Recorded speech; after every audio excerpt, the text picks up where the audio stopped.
Assalamualaikum warahmatullahi wabarakatuh. Halo para sahabat, ananda sekalian, para siswa. Saya berharap kita semua dalam kondisi sehat walafiat dan senantiasa dalam keberkahan. Oke, pada kali ini kita melanjutkan kembali pembelajaran kita mata pelajaran prakarya kelas 9 bab 1 part 2 atau bagian yang kedua ya, tentang proses produksi kerajinan bahan keras alam. Sebelum kita mulai pembelajaran kita, marilah kita berdoa terlebih dahulu agar kita memperoleh kemudahan dan keberkahan. Proses produksi kerajinan bahan keras ada dua macam, yaitu dari alam dan buatan. Kalau alam, yaitu kita bahan kerasnya adalah kayu, bambu, dan rotan. Sedangkan dari bahan buatan, bahannya yaitu dari kaca dan logam. Bahan keras alam yang pertama yang kita bahas adalah kayu. Ya, biasanya kayu yang digunakan adalah kayu jati, kayu mahoni, kayu pinus, kayu sawo, kayu hitam, kayu nangka, dan kayu kelapa.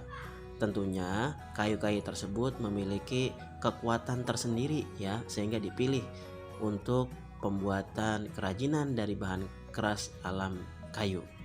Sedangkan teknik yang digunakan biasanya ada teknik ukir dan teknik pahat. Dalam pembuatan kerajinan dari bahan kayu ini, bahan-bahan yang diperlukan adalah diantaranya yaitu kayu sendiri ya, berbagai macam aneka kayu, kemudian lem kayu, dan yang ketiga adalah cat kayu. Selanjutnya yaitu alat dan bahan kerajinan kayu. Yang kita perlukan adalah pertama gergaji, kedua pahat, ketiga palu, keempat cukil, berikutnya amplas, kemudian kuas, lalu mesin bubut, dan yang terakhir adalah mesin potong. Itulah alat-alat yang kita perlukan. Kemudian yang ketiga adalah produk kerajinan kayu. Ya, contoh kerajinan kayu yang selalu menjadi raja craft di setiap event pameran art dan craft adalah diantaranya bingkai foto ukir, vas bunga dan ukir, aneka rumah adat dan kendaraan, serta miniatur kendaraan. Kemudian yang keempat adalah proses pembuatan kerajinan kayu. Dalam pembuatan kerajinan kayu ya, digunakan berbagai macam teknik yang disebut dengan woodcraft. Teknik-teknik itu diantaranya adalah teknik ukir, teknik bubut, teknik potong sambung, teknik bor. Namun dari sekian teknik itu yang paling sulit adalah teknik ukir. Berikut ini adalah contoh cara pembuatan kerajinan kayu, yaitu kita membuat huruf abjad dari kayu ya. Yang pertama, cetak huruf yang akan dibuat di atas kayu. Kita cetak terlebih dahulu ya, dengan cara ditulis menggunakan ballpoint ataupun pensil ya, atau alat tulis yang lainnya boleh. Kemudian kayu yang dicetak dipotong dengan gergaji atau scroll ya, kita potong sehingga kemudian potongan tersebut membentuk huruf-huruf yang kita inginkan. Potongan huruf diberi warna dengan cat kayu, glossy atau doff ya. Kemudian susunlah huruf membentuk panjang papan nama sesuai keinginan, beri lubang dan gantungan tali. Kemudian berikutnya nomor 5 adalah ragam hias dalam produk kerajinan kayu. Seperti yang kita ketahui bahwa Indonesia merupakan negara yang mempunyai kekayaan budaya yang banyak. Kemudian ragam hias Nusantara juga ya. Salah satu contoh ragam hiasnya yaitu kain, ukiran kayu, rumah adat, pakaian adat dan aksesorisnya, senjata daerah, serta musik daerah. Berikut ini adalah contoh-contoh ragam hias. Yang pertama yaitu ragam hias dari Toraja, Sulawesi Selatan. Ya, ini contohnya. Mereka memiliki makna simbolis tertentu ya dalam kehidupannya yang harus ditaati dan dicintai. Kemudian ragam hias Jepara, Jawa Tengah. Arah gerak garis ukuran yang pasti mencerminkan adanya keteraturan ya, kepastian yang sejalan dengan landasan pola berpikir yang tumbuh di dalam masyarakatnya yang mentaati ajaran-ajaran agama. Kemudian yang berikutnya adalah ragam hias Padang Sumatera Barat. Kita lihat di situ ya.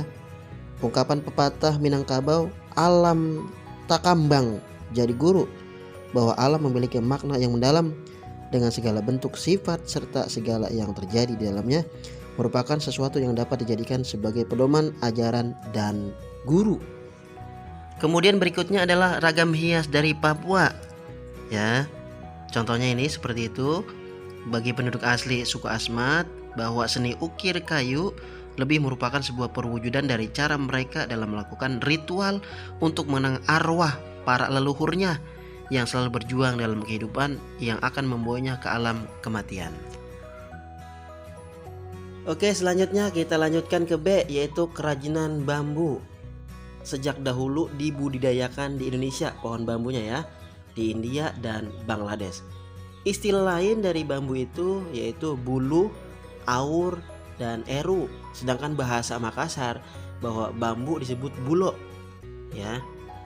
Menurut prinsip Makassar bahwa bambu yaitu abulo si batang, berbatang bambu yang maknanya adalah persatuan. Bambu ini banyak tersedia di Indonesia, terbukti dari 1.500 spesies di dunia, 125 spesies itu ada di Indonesia. Ya, bambu ini banyak manfaatnya. Kita gunakan untuk bangunan rumah, perabotan ya, pembuatan perabotan, alat pertanian, alat musik ya, kerajinan dan makanan. Jika bambu kita panen dengan benar, kemudian diawetkan, maka dia akan menghasilkan bambu yang kuat ya, fleksibel, karena bambu termasuk bahan yang murah sebagai alternatif bagi kita dalam membuat kerajinan bangunan maupun perabotan. Produk kerajinan dengan menggunakan bambu itu terlihat lebih estetis ya, bernilai ekonomi tinggi jika kita bisa melakukan pembuatan kerajinan dengan baik ya. Jenis bambu yang sering digunakan yaitu bambu andong, bambu eter, bambu tali, bambu talang, bambu tutul, bambu cendani, bambu cengkoreh ya. Kemudian kalau di Indonesia, Tasikmalaya merupakan penghasil bambu terbesar di Jawa Barat ya. Nah, untuk teknik kerajinan bambu yang digunakan itu anyaman, teknik tempel, dan teknik sambung. Kemudian yaitu bahan pembuatan kerajinan bambu. Bahan-bahan yang diperlukan diantaranya adalah bambu itu sendiri ya, dengan berbagai macam aneka bambu, pewarna, politur, lem kayu, dan paku. Untuk alat-alat yang digunakan dalam pembuatan kerajinan bambu diantaranya adalah parang, palu, gergaji, pisau raut, tang, pahat, meteran, kuas, dan bor. Yang ketiga adalah produk kerajinan bambu ya. Di antaranya kita bisa membuat sandal, aneka alat rumah tangga, kap lampu, dan tempat tidur. Berikutnya keempat, proses pembuatan kerajinan bambu. Dalam pembuatan kerajinan bambu, langkah pertama, pilihlah bambu yang tidak terlalu muda dan juga tidak terlalu tua ya. Kemudian setelah ditebang, lalu dipotong sepanjang 2-3 ruas bambu. Kemudian simpan di tempat yang sejuk ya. Kemudian ditegakkan hingga 5-6 hari ya, jangan di tempat yang terlalu panas. Kemudian pilihlah bambu yang memiliki ruas yang panjang agar mudah dibentuk kerajinan apa saja ya. Berikut ini bagaimana kita cara membuat kopiah dari bambu. Pertama, pilih bambu, potong, buat iratan. Nah, bambu iratan 0,3 cm sampai dengan 1,5 cm dianyam. Anyam menyilang ya. Kemudian setelah itu selipkan bambu sayat yang sudah diberi warna lainnya ke bagian tengah segi 6 saling silang. Selanjutnya yang ketiga, potong kopiah persegi panjang disambungkan satu sama lainnya. Buat potongan oval untuk tutup, sambung dengan lem. Kemudian berikutnya adalah kopiah dapat dipadukan dengan berbagai warna di dalamnya. Bisa dimasukkan kopiah hitam dari kain agar lebih nyaman. Itulah bagaimana kita membuat kopiah dari bambu. Selamat mencoba di rumah ya. Oke, next selanjutnya kerajinan rotan. Ya. Rotan nama lainnya adalah ratan. Rotan merupakan jenis tanaman akar-akaran yang tumbuh di hutan hujan tropis. Negara kita Indonesia merupakan penghasil rotan terbesar di dunia. Hampir 30% rotan mentah dunia itu berasal dari Indonesia. Jenis tanaman ini merupakan palm rambat yang panjangnya bisa mencapai 100 meter lebih. Luar biasa ya. Nah, kulit rotan itu sangat kuat untuk dijadikan anyaman. Sedangkan bagian dalam rotan itu dibelah menjadi tali rotan tipis atau fitrit atau petrik ya. Nah, di Indonesia penghasil rotan mentah terbesar yaitu di Sulawesi dan Kalimantan. Kemudian satu yaitu bahan pembuat kerajinan rotan ya, terdiri dari 3 bagian: rotan kupasan atau kulit luar, B. rotan batang dipoles, C. rotan isi atau fitrit petrik. Bahan lainnya juga yaitu minyak tanah, belerang, paku, dan politur.